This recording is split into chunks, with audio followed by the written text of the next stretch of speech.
কবিতাটি।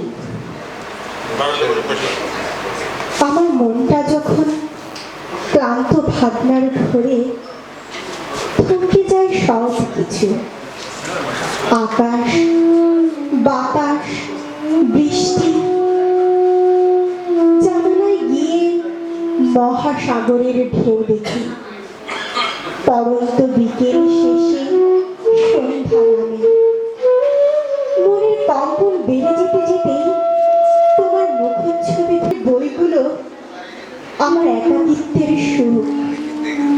তোমার অপেক্ষায় রোজ গাইতাম তোমার সেই প্রিয় গানটি, গিটারের তারে সুর বেঁধে ছাদের চিলে কোঠর।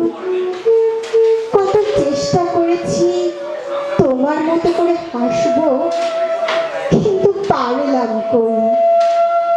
অলস মেঘলা আকাশে বৃষ্টির আগে চেয়ে আছি তোমার আগমনে। তুমি আসলেই ছুঁয়ে দেখবো কতটা ভিজেছ। ধন্যবাদ সবাইকে।